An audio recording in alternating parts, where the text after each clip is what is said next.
Robin DiAngelo, the author of White Fragility, has been accused of plagiarism. That's what we're going to get into today. But first, I want to say if you enjoy this video, please consider becoming a donor to my Patreon, which is patreon.com/JordanOwen42. I will link it below, as well as some news coverage of the issue we're about to talk about.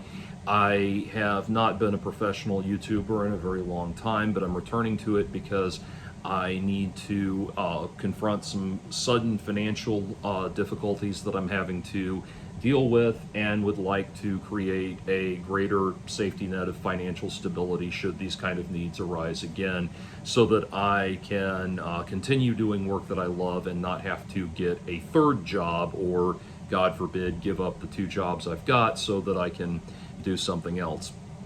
So if you would like to contribute to that, I would be very grateful. And I don't have any goals of being a major bread tuber. I've set the modest goals of $800 to $1,000 a month, and for that amount, I will once a month put out a new creative endeavor, be that a song or a story or a video essay or something like that, that's an actual production video rather than just a commentary like this.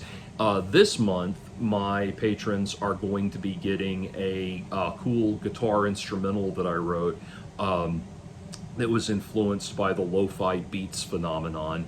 The user participation story prompt project that I proposed a few weeks ago, or a couple weeks ago now, I think, has not had the turnaround response from the users that I've needed to really get the ball rolling on that. I'd still like to do it in the future, but right now I'm going to do some music that's going to be really cool. Anyway, okay, so that's where I'm at with that. If everybody who sees this video would just put in $1 or $2, I would be at my funding goal immediately. Anything raised above and beyond what I'm trying to get to will just go to building the channel and my creative endeavors in general. So new equipment for my home studio and things like that, both for video and audio and stuff like that.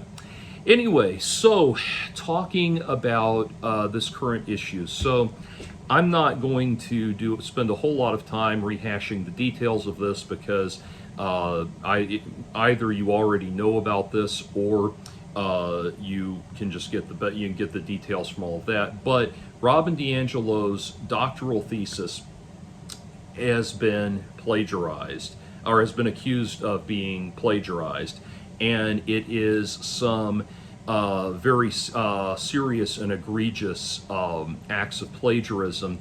One of the things I'm going to link below is an interview with the journalist who broke the story, who says that the plagiarism in the accusations of plagiarism in Robin DiAngelo's doctoral thesis are so egregious, are more egregious than the acts of plagiarism that sank Claudine Gay.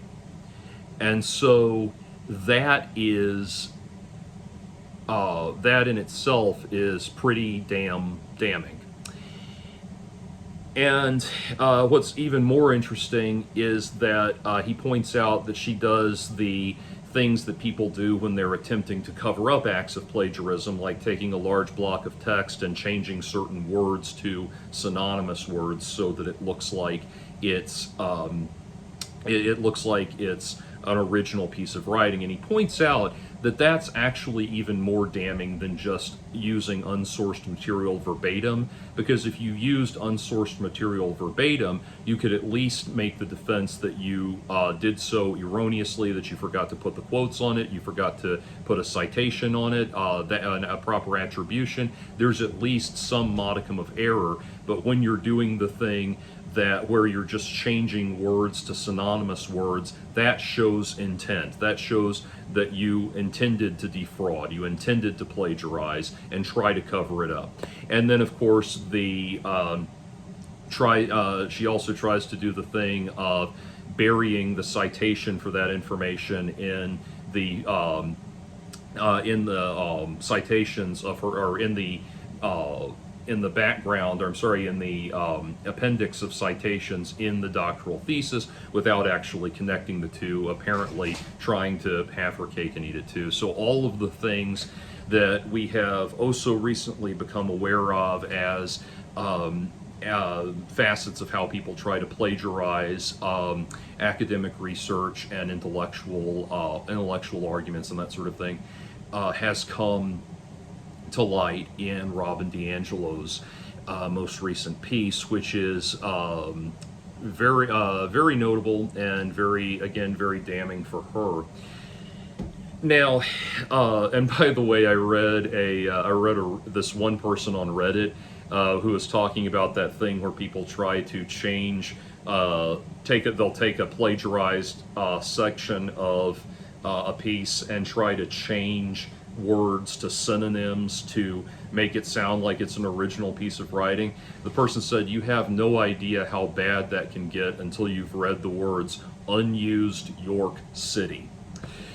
Anyway, so that was a Reddit person that said they're an English teacher. So anyway, that's where we're at with this. Now, you will probably, if you've been following this recent interest, this recent spike of interest in internet plagiarism, you will know that it all came about by the alarm that was sounded by a certain hydrogen-based YouTuber. And if you were probably now wondering, well, are he and his denizens, his followers, going to attack this with the same passion and the same fury that they went after people like Blair Zahn and James Somerton? Well, the answer to that is, while if you look at his subreddit, it's not been if you look at his subreddit, they haven't said anything about it yet, but you can guess what their reaction will probably be based on the things they were saying about Claudine Gay. And the way they brushed Claudine Gay under the rug was to bite onto this anonymously posted piece of information that was shared somewhere that was a person claiming to be at Harvard, who was saying that Harvard was only buckling under the political pressure that was being put on them by the Daily Wire and other right-wing conservative news sources, and that they were buckling under that pressure, and that no one at Harvard actually believed that Claudine Gay was a plagiarist, and all of them agreed that these were not serious, egregious errors, and that this was all just a big racist, sexist attack on Claudine Gay. And they took this block of text with no verification of who said it or the veracity of the claims being made. They took that and used that as justification to brush all of the accusations of plagiarism against Claudine Gay under the rug. In other words, if the accusations are brought by a left-leaning source, then they take it seriously, and if the accusations are brought by a right-leaning source, then they look at whatever demographics the person making the accusation falls into, and the demographics that the person being accused falls into, and any disparity between those two things is then used to write off the accusation as merely an act of bigotry. That's how it works. Now, if you're just coming to this video, it may alarm and confuse you to learn that I'm actually very excited about voting for Kamala Harris and Tim Walz in a couple of months. And that might be alarming to you. How can someone who despises Robin DiAngelo and disagrees with the ideas put forth in White Fragility be voting for Kamala Harris and Tim Walz? Well, I'll tell you this. For some reason, the people who act as if the concept of non-binary gender identity is one of the great sociological innovations of our age cannot grasp the idea that there are more political perspectives and more political positions than just extreme left and extreme right. My voting record for president has always been, it has gone, let's see, John Kerry in the primaries, John Kerry in the general election. Hillary Clinton in the primaries, Barack Obama in the general election. Gary Johnson in the general election, 2016. Joe Biden in the primaries and the general election in, actually, I'm sorry, no, I don't remember who I voted for in the primaries, in the Democratic primaries in 2020, my bad. But I definitely voted for Joe Biden in, definitely voted for Joe Biden in the primaries, in the general election. And I will be voting for Tim Walz and Kamala Harris come this November. Now, I have never in my life voted for a Republican, with the sole exception of the time I voted for Bill Weld, who started out as a Republican and was running as the Libertarian vice presidential candidate under Gary Johnson. So that is where I stand. And yes, that's a copy of Atlas Shrugged you see behind me. It's one of my favorite novels. But I have absolutely zero faith in the Republican Party having any ability whatsoever to create John Galt's anarcho-capitalist libertarian utopia. I don't have any faith in the Democratic Party to accomplish those goals either. I just don't think they'll completely destroy the country in their pursuit of not accomplishing those goals. Anyway, the reason I bring all of that up is because there's this automatic assumption to say that anyone who would oppose the ideas of someone like Robin DiAngelo must be a far right-wing, misogynistic, racist, patriarchal revolutionary militiaman who is also a fat inept loser that can't get laid, and just anything to by way of ad hominem accusation steel yourself against the idea that someone on your side might be wrong about something. Newsflash, finding errors in the position that you take and correcting those errors makes your position stronger, not weaker. Pretending those errors don't exist or casting aspersions on the people who point them out does not make those errors go away. It just makes you look like an idiot that's in denial. So anyway, back to Robin DiAngelo and this whole brouhaha. Now, all of these discussions inevitably derail into the question, or delineate into the question, why do you care? If you're not trying to reinforce some wild right-wing racist agenda, what is it about the...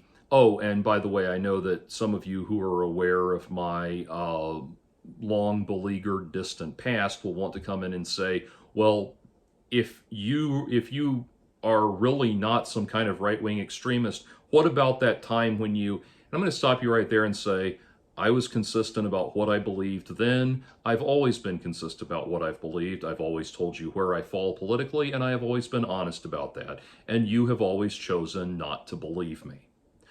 I cannot continue to try to convince you. I have just told you the truth, and it's going to remain so.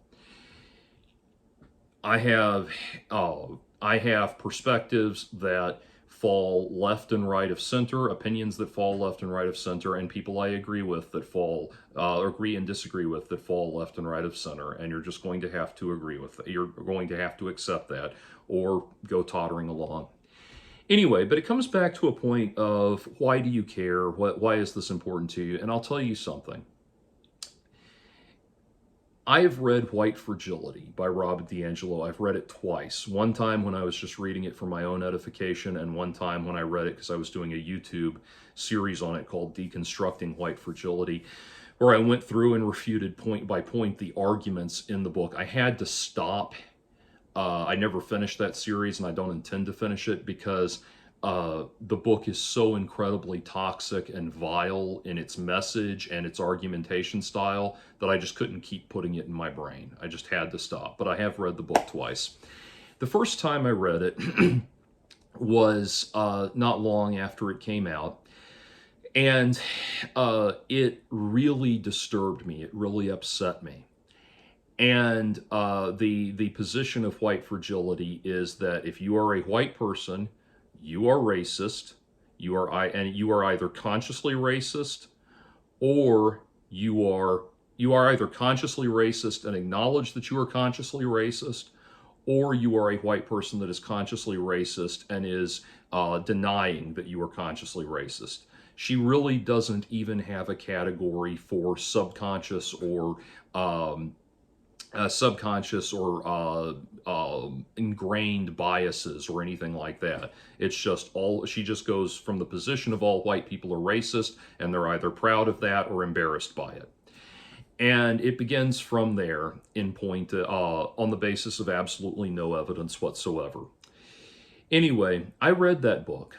I read that it was at a time when I, like so many people, thought that I needed some kind of to reform my thinking in various ways. Mainly, I was disturbed by the election of deeply disturbed by the election of Donald Trump and his the seemingly unwavering nature of his ongoing popularity. And I was deeply worried by that, and worried, yes, in fact, that like I said, I'm a person who takes a little bit from column A and a little bit from column B, and I was afraid that the stuff from over here that I believed had influenced, had been from forces and people who were responsible for getting Donald Trump in power, and so it was very disillusioning to me, and I was trying to course correct, which is why what led me to read White Fragility at the time. And about a little less than a year after I read White Fragility, I tried to commit suicide. Doing that was not a direct result of White Fragility. It was a result of other matters in my life. But, if you've been there, if you've been to that point where your depression has gotten so bad that you're entertaining legitimately entertaining thoughts of suicide, you will know that your brain will start to look for any reason it can think of it'll start to look for any reason that it can think of to justify what it's trying to get you to do. And it was, things like I would try to tell myself, no, I shouldn't do it because it will hurt all of the people that I'm leaving behind. My family will be devastated, and my friends and associates will be devastated, that kind of thing. And the voice in my head was telling me, no, see, what's really cruel is that all those people are so forcing themselves on you that they want you to keep living and keep suffering and keep hurting, just so they don't have to deal with losing you. Your brain starts turning everything around in your mind. And when I was in that state, when I was at that point in my life, I one of the things that was very much on my mind was that I had read White Fragility, and I was very much of the opinion at the time that if I killed myself, there would be one fewer white people in the world. You read this book and you come away from it with the feeling that if you're a white person, there's just nothing good about you at all, ever. No, it doesn't literally tell white people to kill themselves, but if you're a white person that's looking for reasons to kill themselves, this book will fill you with so much existential guilt and shame and pain and paranoia that it's just massive.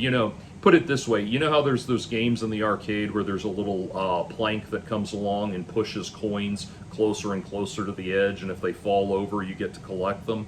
Okay, this is like imagine if you've got a big pile of coins that the plank is pushing right towards the edge, and it just needs a few more coins in the pile to tip it over. Reading White Fragility is like if you just put $5 million worth of quarters into the machine. Like it's just a massive pile of coins that just collapses into the existing pile and knocks it over the edge. It's like that. And so I thankfully failed in committing suicide, and all I will say is that it's very true what other suicide survivors have said, that the nanosecond you try to do it, you regret it, and that's absolutely true. And so, uh, anyway, for that reason, I finally just had to say, you know what? Robin DiAngelo, the brain poison of Robin DiAngelo will never be in my head again. I don't care if she's 100. Is that a? Sorry, I don't know what that speck is behind. There's not a speck behind me. It's on the camera. Sorry. Anyway, uh, that really interrupted my flow, didn't it? But the point being, I just decided that brain poison is never going to be in my brain again. Now, it was in my brain again when I was in a better place some years later and I reread the book to try to refute it on YouTube. But that's the reason. This book is not meant to help anyone do anything. It's meant to destroy you. And it is so insidious that there's a great example, well, the most damning example of of the way she fucks with your brain in this book is there's a point where she talks about in one of her seminars that she was giving. In the book, she talks about there was a seminar that she was giving where it got so intense, the situation in the room, the mood in the room, and what she was talking about got so intense that there was this woman who was known by the company to have a heart condition that had to get up and leave because she thought she was having a heart attack. And they had to stop to go see about her and they had to stop to go see about her and try to administer first aid if necessary or get her some help or whatever. And Robin DiAngelo in the book says that this is a technique, and this is not verbatim, but she says in summary that this is a technique that feigning medical emergencies is a technique white people will use to try to derail discussions about race. That is not a belief that is held by a human being. That is the belief of an absolute psychopath, of a manipulative, psychopathic narcissist. No human being holds that opinion. No human being. It is the evidence of a deeply depraved heart to say that a woman who was known to have a heart condition had to leave because she thought she might be having a heart attack and they had to go give her medical attention, to say that that was a willful and conscious attempt to overthrow a discussion about racism. That is a level of vile, inhuman madness that should be the final slam the door in the face, the final door slammed in the face of any suggestion that Robin DiAngelo is a human being in anything other than biological form, that she is a person with any kind of compassion or sense of human decency at all whatsoever. She is not. She is a monster. She is an absolute monster. And I say that because I know what it's like to have legitimate medical issues and have a manipulative, psychopathic person use that against you and use the reality of your medical issues against you. I've been there. I know exactly what signs to look for, and they're all there. And yet, Robin DiAngelo has persisted and persisted year after year.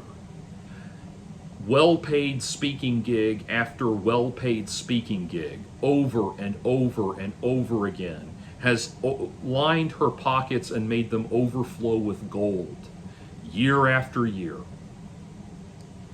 pushing this for a very simple reason, because she has her literal premise is that if you disagree with anything she says, that's evidence that you're racist. She begins from the premise that you're a racist, and then from there says that says that if you disagree with her accusation, it's proof that you're racist. Now, here's the thing. That is a logical fallacy called a Kafka trap.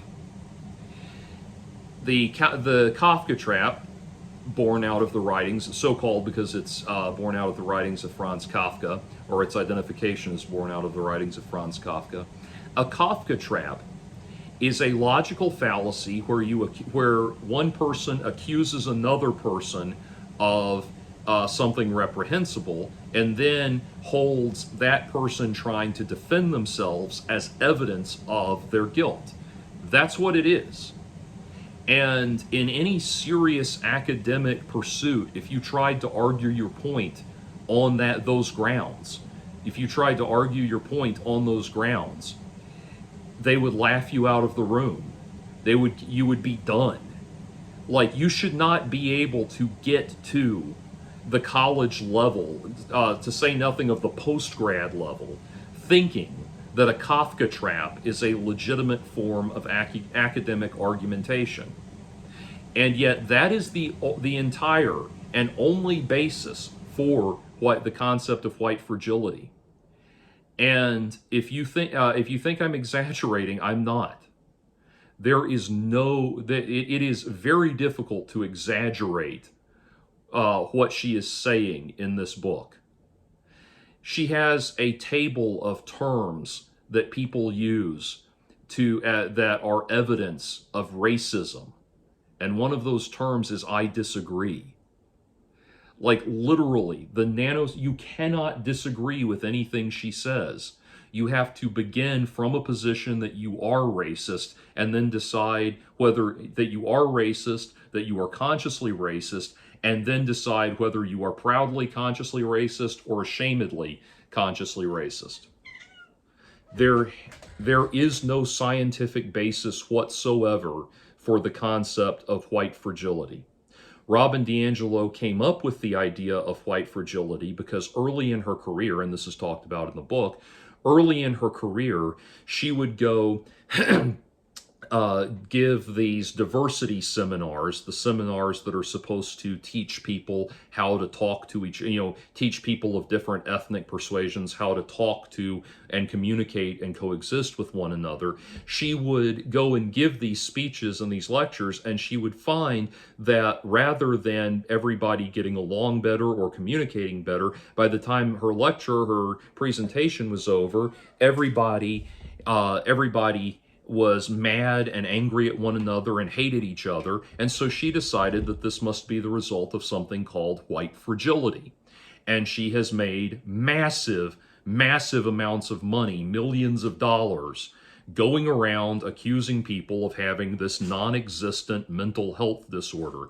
There is no more evidence for the existence of white fragility than there is evidence for the existence of Trump derangement syndrome. These are not actual mental health diagnoses or actual sociological observations. They are epithets that are used to demoralize and destabilize an opposing argument, and that's it. The proper term for what white fragility and Trump derangement syndrome are is a thought-terminating cliche.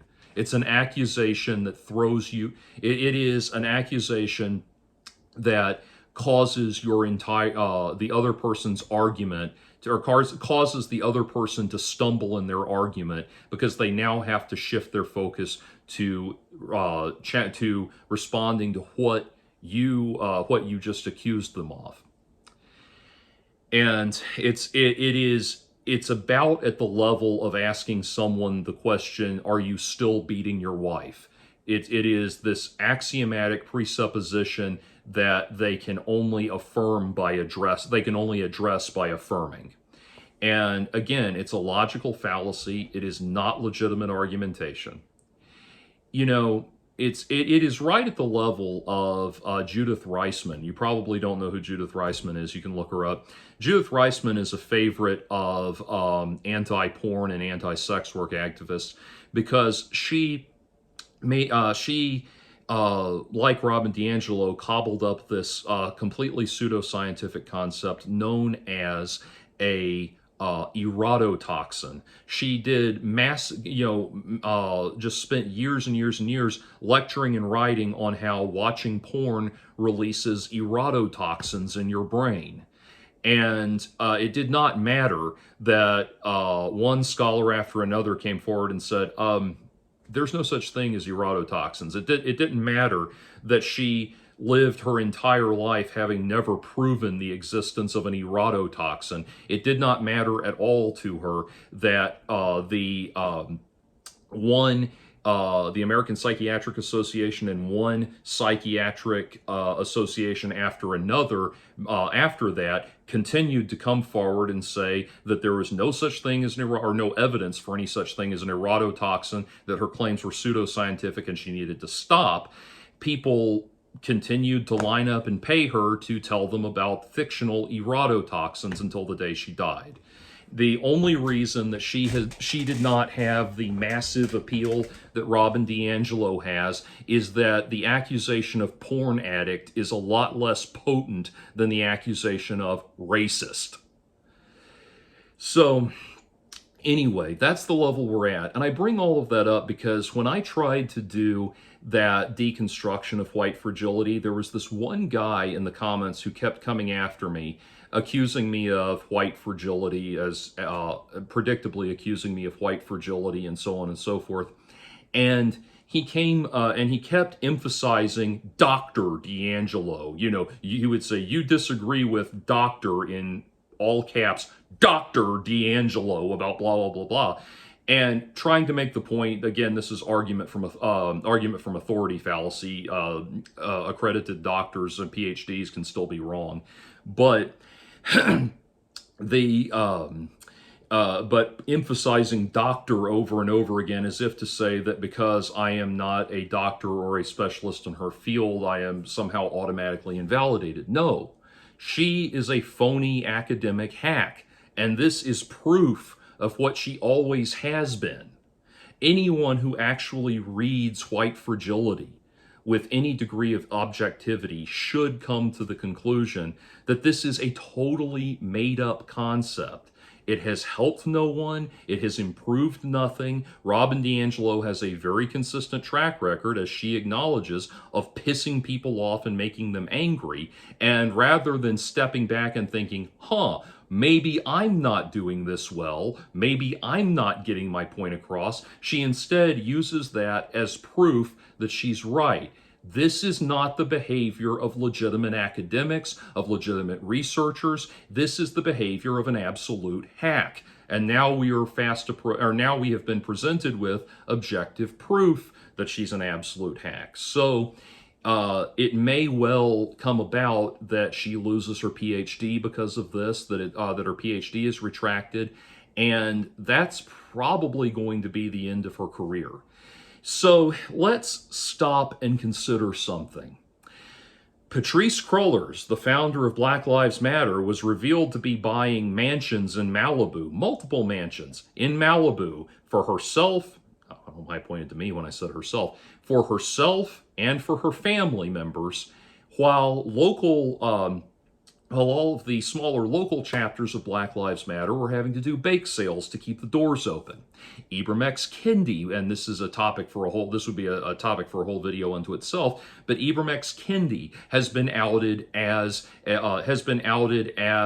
a shall we say, less than honest, morally dubious human being, and is now being investigated for squandering millions of dollars in grant money. Robin DiAngelo has now been revealed to be an academic fraud. So that's the three biggest heads of the DEI Hydra that have all been revealed to be charlatans.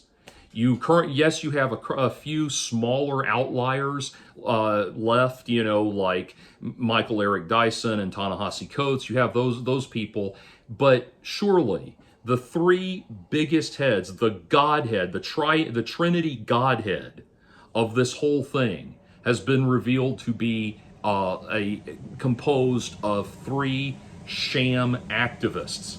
Ibram X. Kendi was asked to define racism, and he said that it's when racist policies cause, et cetera, again, you can look up the video, I'll link it if I can find it, but he used the word racism in his definition of racism.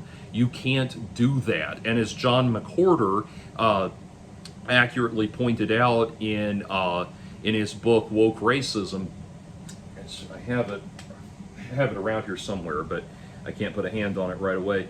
But as John McWhorter accurately pointed out, when you try to point out to these people that you can't use the definition of a word in the word, you can't use the word in the definition of the word, they will usually respond with something like, or you often will get a response like, oh, well, that's just, those laws of logic were put in place by white people and they are therefore racist and don't have to be observed. Think bullshit like that. So that is where we're at with this. And here's the thing. This is why I emphasize my bona fides as a left libertarian, which is what I've consistently identified as through the years. But I emphasize that I am a left-leaning libertarian, someone who is a friend actually described me not too long ago as having the heart of a liberal and the brain of a conservative, and I think that's I think that's a pretty good way to describe it, and I think that's definitely a lot better than having the brain of a liberal and the heart of a conservative. But anyway, so with that in mind, I've grown up in the Deep South. I grew up in the Deep South. I've lived in the South most of my life. I've seen real racism, real white on black racism happen face to face. And I don't mean microaggressions. I don't mean these weird things that people have been taught to take offense at in dubious college courses. I don't mean this weird, awkward, creepy way of pussyfooting, tiptoeing around each other that we're all supposed to do now and call that racism. I don't mean that. I mean the real shit. I mean the scary shit. I've seen what real racism looks like face to face. It's disgusting, and it's vile, and it's a stain on an amazing country that has a lot of really incredible things to offer the world and itself and its people. And it is something worth confronting and dealing with. But these people are not the ones to do it. These people are just grifters, and it's time we recognize them as such. Here's the thing. Ultimately, when we think about how to deal with and respond to Robin DiAngelo, we need to not be thinking in terms of how to formulate a devastating academic response to her arguments, because there's no academic argument being made on her part. We don't need to try to use logic on somebody whose whole argumentation process is wholly and completely and willfully illogical. We don't need to appeal to the sense of compassion of a person that has no compassion. What we need to do is start listening to the lessons that we learn about how to deal with narcissists. That the best thing to do to deal with a narcissist is not engage with them. Don't try to win an argument with a narcissist. You never will. They're incapable of admitting fault, just as Robin DiAngelo is incapable of admitting fault and admitting to being wrong. Narcissists cannot do that. And the only thing you can do is not engage with them. I saw earlier today, appropriately, as was getting ready to do this, earlier today as I was about to leave to go about my daily affairs, I saw a news item, an op-ed from yet another one of these people aspiring to the Robin DiAngelo throne, saying that if you are a white person and you use memes involving black people to express strong emotion, you are engaging in digital blackface.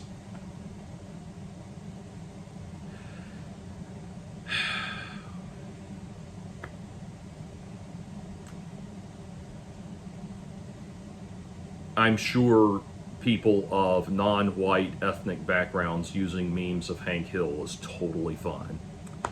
But anyway, yes, if you're a white person who apparently uses images of black people to get your point across on the internet, uses memes of black people to get your point across on the internet, and this example they provided in the masthead of the article was Sweet Brown. That ain't nobody got time for that woman.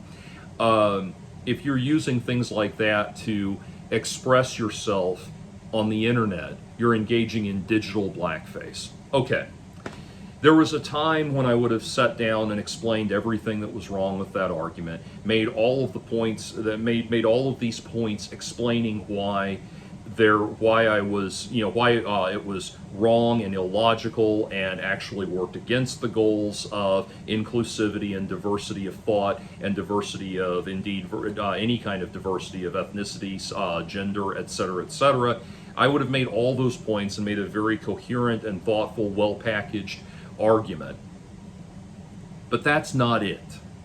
These arguments are nothing more. These arguments are baseless and worthless, and they thrive on nothing more than simpering people who are terrified of getting dirty looks cast in their direction. The answer to the accusation of digital blackface is no answer whatsoever. Just as the answer to the accusation of white fragility is no answer whatsoever. We should not engage with these people at all.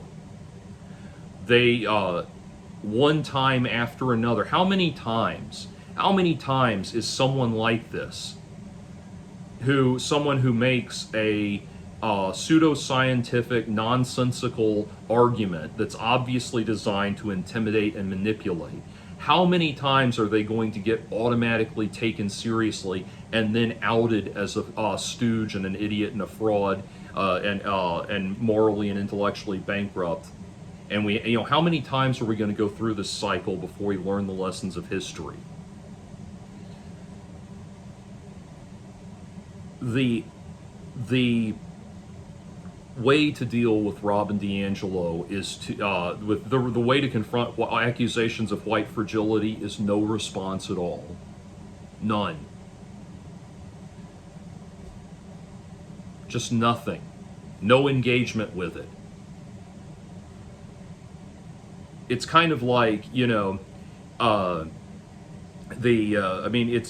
literally, the best way to avoid contracting an STD is to not have sex with people who have them. Yeah, the best way to not get infected with the mind virus of accusations of things like white fragility or indeed Trump derangement syndrome and things like that is to just not engage with it. Arguments that, if somebody's argument to you has the effect of making you feel like a squirming little bug that's having a pin stuck through it while they watch you with a magnifying glass, while they watch you squirm with a magnifying glass over you, if that's the effect it's having, don't engage with it.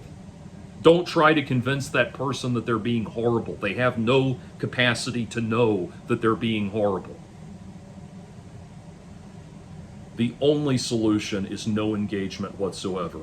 And that brings me to my closing point. Those who watch the channel know that Matt Walsh pisses me off on a regular basis. He's someone I agree with maybe 10% of the time. But he has got this new movie coming out called Am I Racist? And it's attacking all. The movie is a touted as a satirical documentary meant to attack all of these the very types of people and types of argumentation that we've been discussing here. And here's the thing: Robin DiAngelo is featured in this documentary. In fact, he managed to convince her that he was some kind of DEI consultant that was interviewing her for sincere and sympathetic purposes, and she sat for the interview, amazingly, which is so funny because he's barely disguised at all. Like, if you know what Matt Walsh looks like, his disguise in the movie, it's not like Sacha Baron Cohen in Borat or Bruno where he disappears into the character. Like, if you know what Matt Walsh looks like, you should not be fooled by this costume he puts on. But anyway, she is featured in it, and the Daily Wire is touting that confrontation as like the reason to see this documentary. And Matt Walsh actually, in his commentary on this matter, on these recent plagiarism allegations, he said that when the movie comes out in a couple weeks, and he said when the movie comes out and people see what's in that documentary, Robin DiAngelo is going to be longing for the days when the only thing she had to worry about was accusations of plagiarism. And you know what?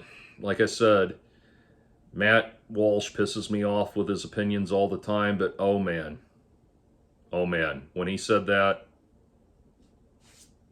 shut up and take my money. I'm going to be there opening day. I got to see this. I got to see what the I've got to see what kind of, whatever they're building up to, whatever this massive payoff is, where this fraud whose shrill, icy little voice was rattling around in my head while I was thinking about justifications for killing myself. I've got to know, I've got to see what happens. And I want you to think about something. Legitimizing, and this is the thing, this is the other big reason, as someone who despises Donald Trump and is excited to vote for Kamala Harris and Tim Walz, as someone who is excited about that, you need to understand something. Legitimizing people like Robin DiAngelo emboldens and builds up people like Matt Walsh. He is the equal and opposite reaction to Robin DiAngelo. Do you get that? Why is his documentary called, stop and think, why is it called Am I Racist? You know full well Matt Walsh does not actually give a shit about whether or not he's a racist.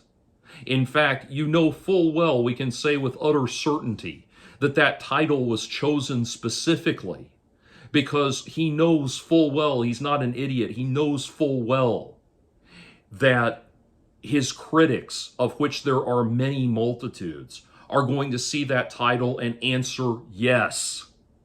And all of those widespread multitudes, those millions of people throwing that accusation of racism in his face, an accusation he is asking them to make, it does not affect him. He is totally unflappable and totally unmoved by accusations of racism. This is what you spawned by platforming Robin DiAngelo. This is why you only platform people who have thoughtful, legitimate, useful, intelligent, informative things to say about the subject at hand. When you platform Robin DiAngelo, who just manipulates people with accusations of racism, you have inevitably guaranteed that you are going to create a counterbalancing media personality who can't be manipulated by accusations of racism. And honestly, it's kind of like if you watch there's some media coverage from a few years ago about how they found out how to treat cancer using AIDS, using a genetically modified form of AIDS. I mean, it feels like that. It feels like, using Matt Walsh to counteract Robin DiAngelo for someone like me, a left libertarian like me, does feel like using AIDS to fight cancer. But I'm sorry, this is the reality of the situation. You have created the it's like you summoned, I'm sure I'll catch hell for this analogy, but it's like you summoned the anti-DEI golem. Like you've summoned this force that cannot be torn down by any of the weapons that they've been using against the masses. And all of that could have been avoided if we just understood from the outset that Robin DiAngelo was a fraud with nothing to offer. That this book, this idea of white fragility was only her taking advantage of the fact that there are white people out there who are squirmy about talking about racism. And understandably so. For a white person to come off as racist is social cyanide in this country. And she's just taking advantage of that to poke and prod at people like the cold-hearted bastardess that she is, if that's a word, that she is. And so there you are. The metaphorical silver bullet is someone like Matt Walsh. And so I'm very interested. Now, like I said, that could have just ended up being a lot of hype or something like that. It could be just building up to some big joke that, only Daily Wire fans will appreciate or something like that. I don't know. But what I do know is that Robin DiAngelo has in the wake of that interview and these allegations, Robin DiAngelo has preemptively deleted her Twitter and shut down her social media presence. So that's very significant. It will be very interesting to see what happens in the next few days. Now, I should have, as I'm saying this, I should have clarified this at the beginning. Hopefully everybody has watched through to the end. But soberly and without